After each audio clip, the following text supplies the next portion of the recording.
All right. Welcome, Amy. Amy Anderson from wildcoffeemarketing.com. Amy, where are you right now in the world? Are you in I'm Miami? actually I was in Miami for 20 years and I went home to Naples 5 years ago because I started a company and it started to grow and was a single mom of 2 athletes who needed to be in 2 different places at 2 different times, so I headed over here. So I'm on the west coast of Florida, last city at the bottom.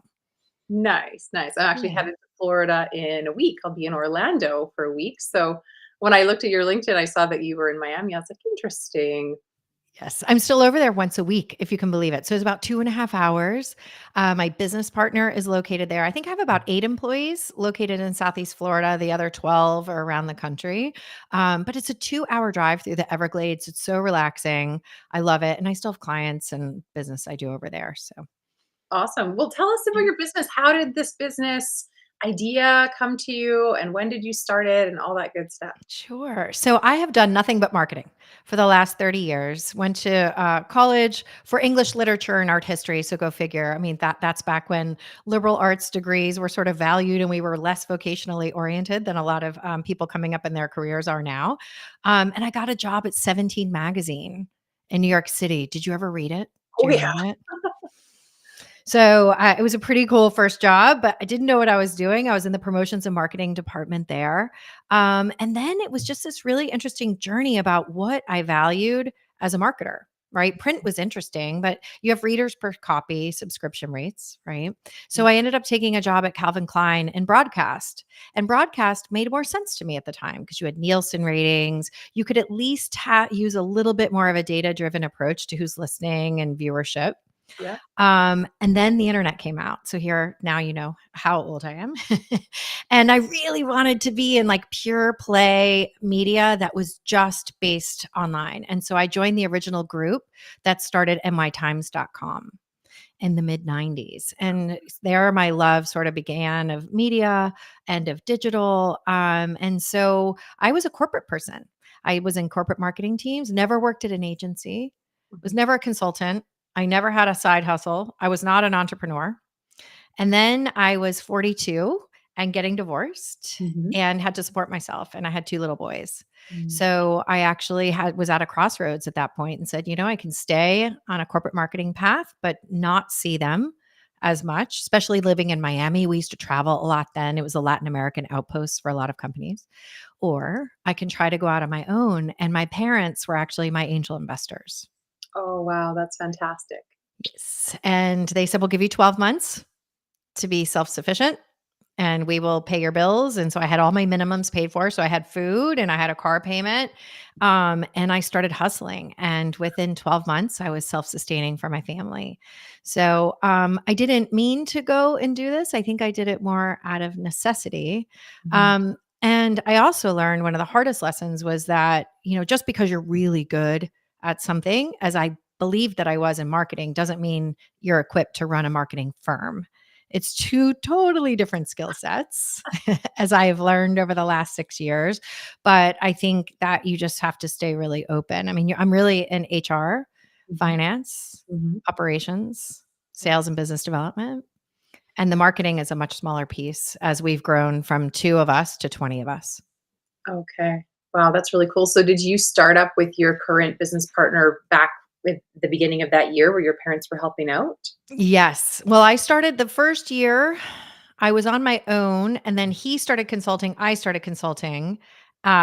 He started consulting and joined my consulting practice, and we Mhm. formed one together. Okay. So, and he and I had worked, he was actually my boss in the early 2000s, had hired me into a financial services marketing team. We've always just had a really strong business connection and powerful partnership.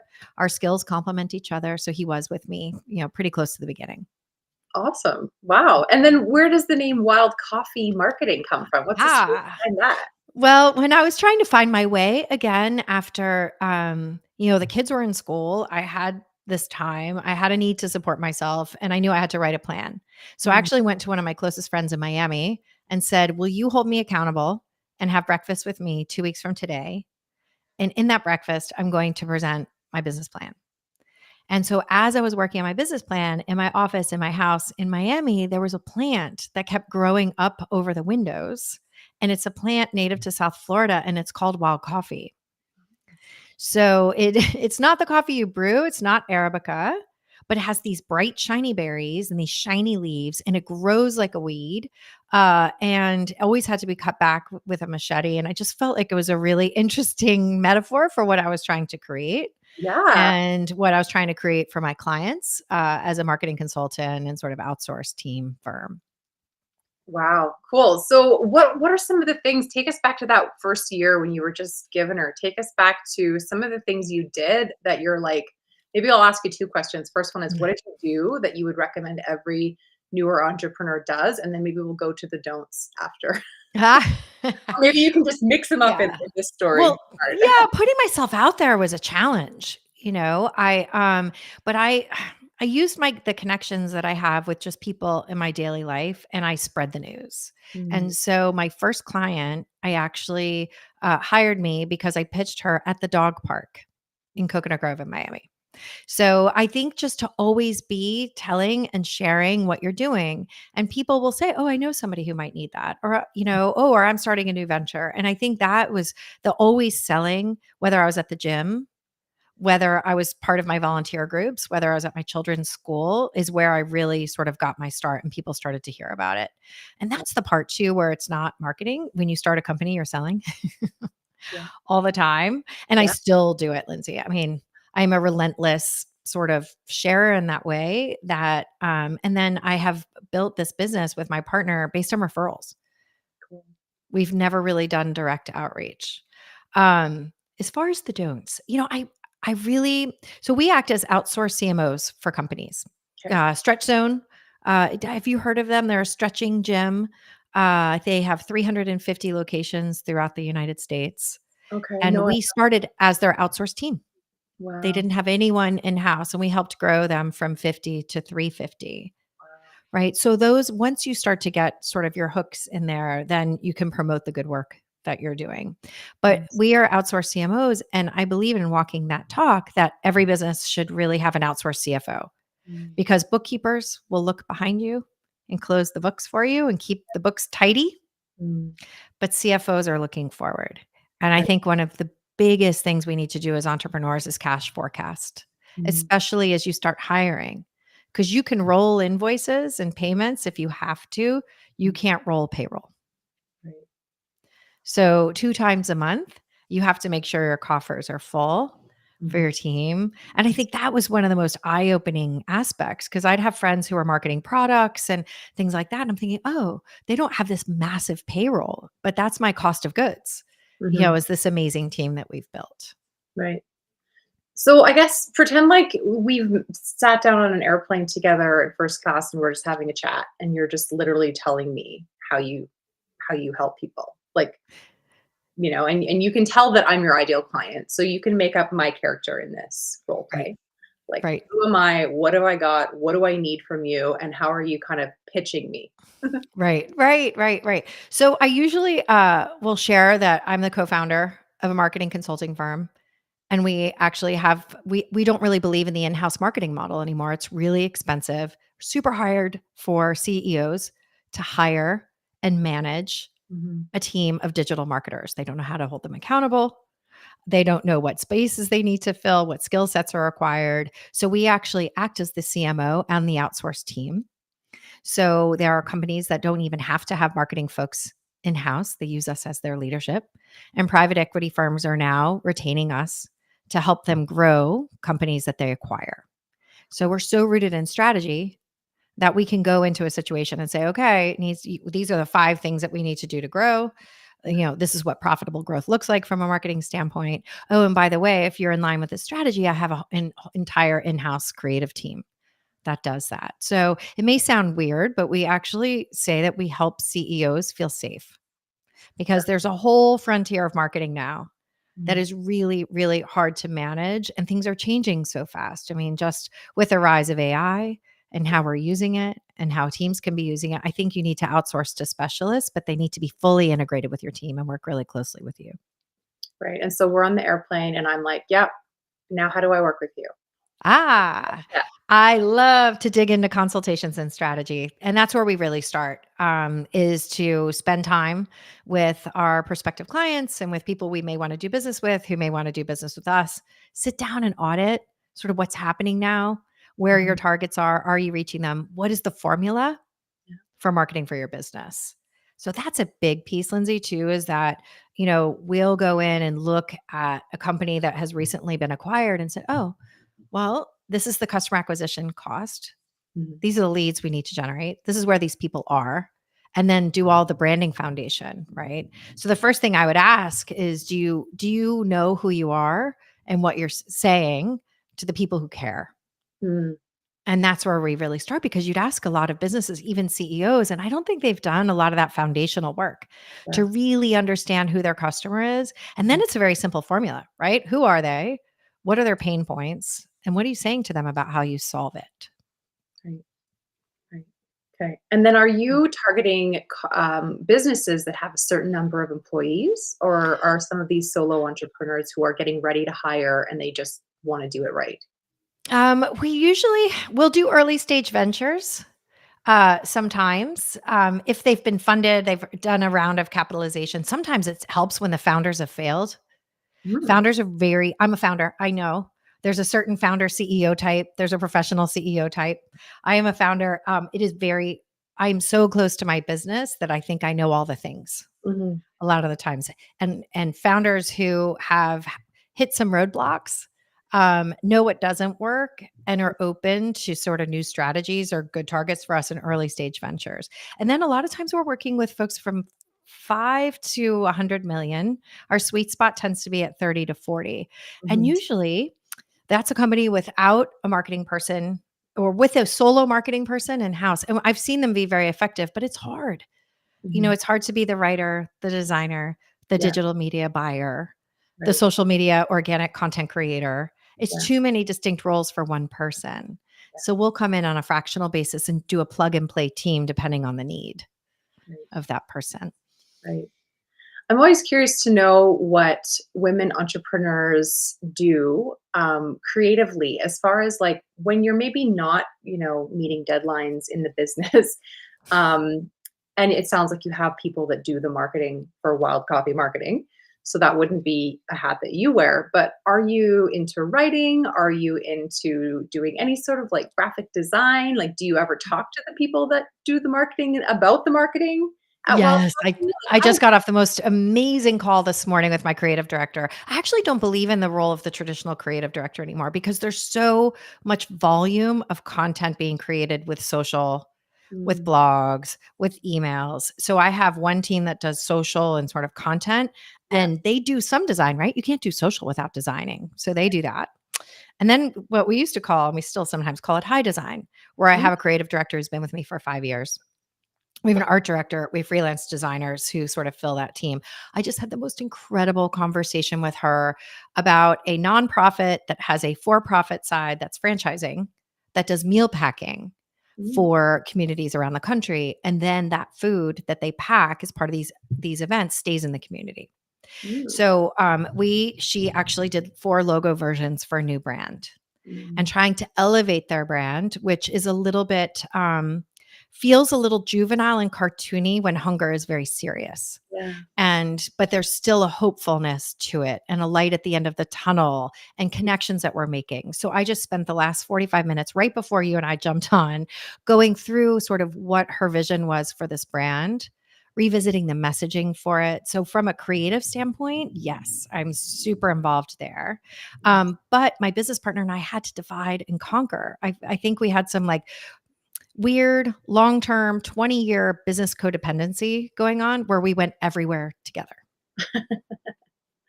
We were going into, and it's all on Zoom. We founded this company as a distributed remote company 7 years ago. We were going into meetings together. We were in new business pitches together. We were in team meetings.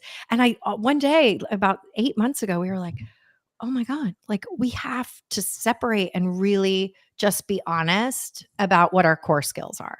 Yeah. And so we divided managing the team. I'm solely responsible. I bring him in, but I am in charge of new business development. Yeah. He is operating the team and making sure the work flows through, and I'm making sure the quality is there. Yeah. So from a branding, creative, writing, design, all of that, I manage that team and he manages our consulting team. And that was a big break, Lindsay, because I was so like we were just very codependent. But it's been 20 years, 6 years in this business. So it's hard to like really look at who you work with Mhm. and figure out like where am I good? Where's the business need me? What's Mhm. my higher purpose? And that was a lot to look at. And it's a little scary sometimes because I'm out there on my own and he's got to work, move a lot of work through 20 people every Mhm. day. But I think it's had a positive impact on the business. What kind of mentors and maybe even business coaches have you worked with Mm. that have helped you maybe see these things, like you were saying, that when you're in the business, you don't see it, and they identify ways to change things up so that you can have improved workflow or whatever it may be? Like, talk about mentors. You don't have to say any Yeah. names, but like, Yeah. how have they changed you? Mm. My first one was actually someone I went to college with who was much further ahead of me in establishing a regional ad agency out of Jacksonville. And he's been super successful. So I'd never run an ad agency, I'd never run a consulting firm, I'd never run my own business. I was a corporate person who was super comfortable in that environment.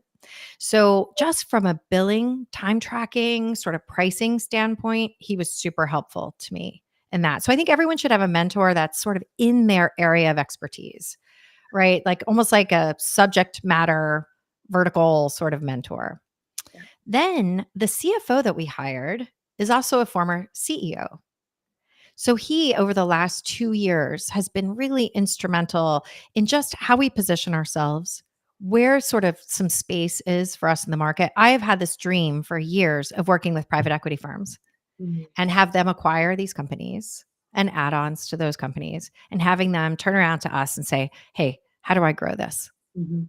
I've got this really valuable asset. I have a holding period of 5 to 7 years. What can you do for me in the 5 to 7 years? So I went and pitched that to anyone in private equity I knew, and we've gotten traction there. Right. So they're mentors to me just in sort of a general business sense because they're evaluating, buying, and selling companies all the time. And it's a real privilege to sort of be in that space and watch people doing that work, Yeah. you know. And then finally, I have someone who is the chairman of the board of a major shipping company that happened to uh, be a client of my boyfriend's. And my boyfriend said, "Do you have any interest in mentoring young, I in quotes, younger Like, business I love leaders?" you. Oh my gosh. I say I've been doing this for 30 years. I cringe. I hate saying it, but it's true. So I don't hide it. But so he's been in it for longer than me. And he actually has been sitting with me too, just from sort of a big picture standpoint. And I'll tell you, you better have your numbers in your back pocket Mm. when you have those meetings. Yeah. And I did our Yeah. first one. And then it turned out that his dad and my grandfather were very close friends. Oh, So it was wow. this very small world thing. And we just both ended up in Naples and it was that. So I think somebody in your area of field, somebody who has a very financial sort of slant to them, and somebody who can sort of help you see things beyond your business and your industry. Yeah. And surprisingly, none of them are women. I just realized while I'm saying this to you. Interesting. Okay. So maybe that's something I need to explore a little Mhm. bit too, I because feel I like don't that have it, too. I'm with you on that. All of my mentors have been men, honestly. which is kind of And I think weird. there's a certain type of person, that responds better to that male, you know, mentor, that male business coach. I think I'm one of those people. Um, I don't meet a lot of women with the same kind of vibe that I really wanna jump when they say jump, and I wanna impress them, and I wanna do all the things. I don't know. Yeah, I wonder what that is too. I like the directness of it, Yeah, I you do like know? when men are just like, "Do this, do that," and if they hurt your feelings, you're like, "Oh, well, don't let your feelings get hurt again. Right. It's your fault." Just stop that. Just stop that. As I have raised my boys, I've tried to raise very aware young men. Yeah. As a single parent, I tried to be mom and dad at one point. It did not go over well. I tried it on the lacrosse field while my son was throwing up in a trash can with all the other boys because it was Florida and they were out of shape. And the dads were sort of yelling at the boys and saying, "Get out there." And I looked and I said, gosh, their dad is not in their lives on a regular basis. Like maybe I'm not going to raise them right if I don't sort of channel that masculine Mm, role in me. So I walked over to him and I said, Anderson, put your shit on, get out there. And he looks at me and he goes, "Mom, you destroy me. And I said, what? And he goes, you can't say that to me. And I was like, oh, no. And he goes, Mom, just stay in your lane. All right. And I was like, oh my God, he was 13. Oh, He was wow. 13, but it was like such a pivotal moment too, where, you know, I think that as women, we have to play a lot of roles Mm, and we have to be wildly adaptable to nurturing moms and partners, leaders. And I think we're very well suited to that. mhm, I think that intuition and nurturing belongs in the workplace. mhm, I believe that you can have love in the workplace. I love my team. I do. I see them as whole people. I really, really care about what happens to them in their lives. I care about them producing great work, but that's my responsibility too, to hire the right team, make sure everybody's on the right seats and the right on the bus, mhm. and be an inspiration and a leader that people want to do great work. Yeah, That's on me, but I just find it's interesting early in my career in the 90s in New York City for 10 years when we tried to act like men. yeah, yeah. It was like super tough and we just didn't know any other way. No, And it didn't serve us. And I've seen that used to be a thing when I yeah, was coming up in my career. Oh, I don't really like working with women. And I love working with women. Most of my team is comprised of women. I think that we have just really grown into a lot of powerful aspects of the way we move in the world. And I honor that with my guys. yeah, yeah. That's cool. I have a son, just one. And so I get what you're saying with the sometimes like his dad is like fortunately his dad is a huge part of his life even though we're not together, and so he has a dad and that's cool. Um, but I don't know what I would have done if I would have had a girl or girls. I Um, don't think that, I would have been amazing at it. I'm not sure that I love my mom, but, I think she would even see, like, that it's a very complex relationship between mothers and daughters, although it can be incredible. So I'm well suited for what I am doing yeah. with them, and now they're out of the house. Okay. So I have a college student at Auburn University in Alabama, and then my 14-year-old was scouted to play soccer for a professional development academy. At 14 years old, Lindsay moved out of the house, in with a family, and was going to virtual school and playing soccer twice a day, and did that for 2 years, 4 hours. He was actually in Orlando, Oh my but the gosh. education piece was lacking. Okay. So a lot of these student athletes, they specialize very young. I don't recommend it. I didn't push it. I didn't want it. But since he was 3 years old, he's been saying, "Oh, mom, I want to be a professional soccer player." And I was like, "Oh, that's so cute." And Yeah. then what do you do when with your children, when they have dreams, even though there are risks to those? And I knew I was risking some of the quality of his education. So Mhm. now he lives in Minneapolis Mm. and he goes to a boarding school up there that still plays in the same league and he trains 6 hours a day. But, it's funny to think that we have control over so much of this and also in business. Yeah. In my own business, our largest client went bankrupt at 3 o'clock in the morning when two private equity firms got in a fight and fired 400 people via email at 3 o'clock in the morning last August. My Whoa. biggest client for 2.5 years, right? So what have we done with that? I mean, it's made us pivot in the business a lot. I plan for client attrition. I Mhm. think anyone, if you're a solopreneur, if you run a service company, you need to build negatives into your forecast. So now we anticipate client attrition every single month through this year and forecast based on that. I think I was a little optimistic. I mean, who knew, right? That this would happen. I landed on a plane from Europe, my first vacation in a long time, and got that. Touched down in Miami, and there was the text, by the way, so and so went bankrupt at 3 a.m. So I do think that cash forecasting, again, with your CFO, looking at what your revenue plan is, what you need to Mhm. bring in to support the business. Are your costs flat? Are they fluctuating? And then Mhm. how are you selling? Yeah. I never used to think I was good at that, but we're doing okay. So Yeah, I'm sure you're doing great. I'm curious to know more about your path because you mentioned 17 magazine and Calvin Klein, and then you were talking about working in the financial world, working yes, for these different investment firms or private equity firms. How did that transition happen? Like maybe take us back a little further to sure. where you grew up and the education that you sought out, Yeah, and yeah. then how the path kind of led you to finance. Yeah, so I grew up in New York, on Long Island, and moved to Naples when I was in 7th grade. And I thought I wanted to be a doctor for so long. I used to read those Encyclopedia Britannicas, and they had these little vellums where it would have the skeletal system and the muscular, and I loved it and loved science. And somehow I end up at college at Chapel Hill and took an English literature class and never looked back. So I don't know what it is about 18th century romantic poets like Wordsworth and Blake, but I really, really liked it. And it's interesting. I'm seeing kids now, especially because I have a college student, so focused on what they're going to do. Yeah. I have a junior in high school who called me the other day and he said, "Well, I'm planning on majoring in psych and I don't know that." And I was like, "Sweetie, like, let's like you have your whole life out there." So I was not vocationally oriented. And when I had that job at 17, I got lucky, but I really think it's a process of elimination. When I moved to Miami after I got married at around 30, 31, there just weren't a lot of consumer big name brand companies there at the time. That Mm, shifted quite a bit now, but really, I love the discipline of marketing. mm. So now we're taking on these mid-market now at Wild Coffee, we're taking on mid-market industrial firms, and it's not what you're marketing. It is the discipline of it. So I was fine going from these sort of big brand consumers to try B2B in financial services. And there was an element of supporting my family too at that point. So I think if you're really focused on taking what you like from every position and every market you're in and finding more of that. Okay. Right. So for me, I liked the glamour. I didn't make as much money working at Calvin Klein in my 20s in New York. But if you like sort of that aspect of it, then go do more of that. Yeah. But if you love sort of the discipline of something, you can sort of apply that to a lot of different industries. Sorry. So, Yeah. and I did that for a long time.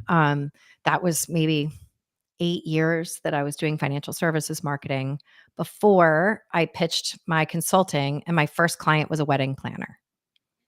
Oh, wow. Your first client in that year when your parents were helping out, Yes. your first client was a wedding planner. That's My interesting. dog park client was a wedding planner who had just planned Pharrell's big wedding in Miami. And she was opening pop-up restaurants. And then other restaurants in Miami found out. So I was doing some restaurant PR and social media. And then at the heart of it, I knew I said, I really do strategy. I really do the plans for these. I'm not a good content creator. Mm. I mean, you and I talked about that just as You. Yeah, with like when you're talking about even being into the literature and like I was like, do you write? Like, are you writing a book or have you written a book? Like, are you a writer? I'm always curious to know because I I feel like this. dream about writing books. Okay. Did your books come to you in dream like that? That's what I dream about at night. Yeah. But the bandwidth aspect of that is Yeah. like hard for me to wrap my arms around. Yeah, I think it does come to you at night for sure. That's a sign you're gonna have to do it eventually. But when it starts to really not go away and you can't sleep, that's when you have to just write the book because it's gonna keep you up at night. Yes, it's usually between 3:30 and 4. I'm like, Yeah. "Wow, this would be something really interesting to Mhm. share about my mistakes, about sort of pivots I've made for different reasons and the things I've learned, things I wish I knew, Mhm. 10 years ago even. If someone had said, "Hey, you think you're starting a marketing consulting firm, but Mhm. really you're going to learn a lot about accounting and HR, and are you really good at hiring and reading people, and what is your leadership style? What kind of people do you want to inspire to work in your organization, and how are you going to guide them so they have a really good experience?" And I Mhm. have to tell you, Lindsay, I am so honored that people take a stop in their career with me, Mhm. right? It's not lost on me when we hire a new team member. We just had somebody new start 3 weeks ago that I'm like, I created something where somebody really wants to be a part of this. And I take that really, really seriously. Yeah. Their experience that they have, because ultimately they're going home at night to their Mhm. families or to their partners or to their dogs or animals or alone. And I don't want them bringing like energy or challenging situations that didn't have to be there. It's Right. fine if the work is challenging or we have a deadline, but Yeah. not from the people, Yeah. not from the people at all. Mhm. Yeah, that's great. Mm. Um, okay, wow. I feel like you've really gave us a full picture of who Amy Anderson is and how she got to who she is to be who she is today. What would you tell your 10-year younger self? Mm. Well, I think all of us suffer from a little bit of imposter syndrome sort of along the way. Yeah. I I was convinced that I wasn't a hustler. I Mm, thought that in order to be successful, everybody needed to set everything up for me, that I would have a company to go to, an office, a job description, a role, hours that I would work, all the equipment I needed. And I used to say that, that I'm not an entrepreneur. I don't know how you can do that. I can't work from home. That was another sort of lie that I would say, that I don't know how you do that. I could never work from home. And I have thrived in, I wouldn't say chaos, but in uncertainty, right? In lack of structure. And I wish I had told myself then, like you're telling this story, maybe because it was convenient and it was describing where I was, not where I believed I could go. mm, And I would do anything for my boys. mhm. So starting a company to try to support them so I could be close to them, like Yeah, that's a no-brainer yeah, at that point, you yeah. know? And they've been walking, it's interesting, like in my home office, their rooms are right outside, like there are 3 rooms sort of together, and they've been walking by here in this house for 5 years, right? So 5 years of walking past and seeing the tangible nature of my work for them, I think has been very powerful and Mm, very reassuring mhm. to see Yeah, a parent working and disciplined. So yes, I can work from home. It's all I've done for 7 years. yeah. Yes, I can create infrastructure Mhm. and all of that. It helped to have a really great partner. I will say that I don't think I could have done this completely solo. Yeah, And finding a good partner is hard, I think. So I've been really fortunate in that way.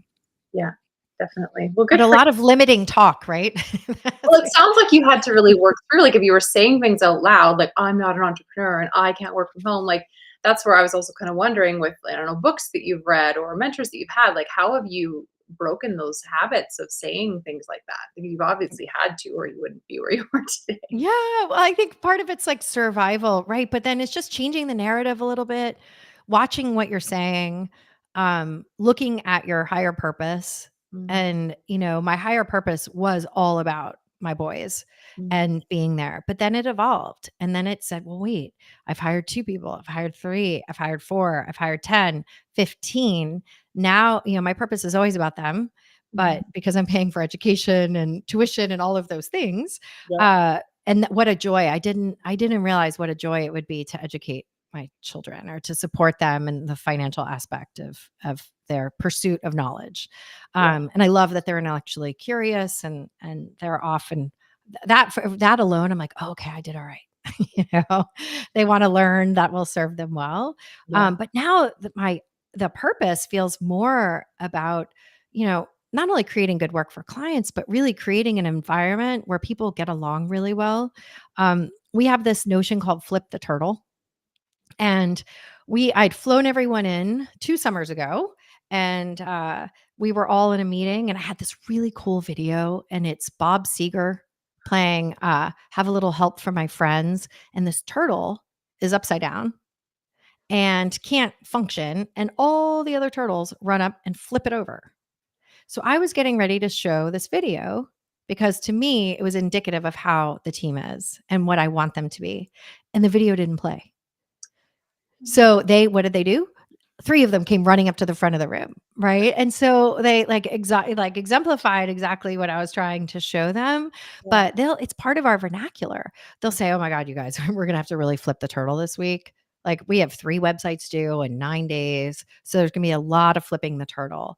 And I think culture is something that needs to be really thought out, created, reinforced. I mhm, hire according to that culture fit and value system. I reward based on it. And then I know if someone's not a good fit for us, if they can't get along with everyone, it's just imperative to me. yeah, There's just no room. At 20 people, we can do that. yeah, At 200, I think it's a little more difficult, right? yeah, But I think when you bring somebody into your orbit, be very clear, about what the environment they're coming into is. right.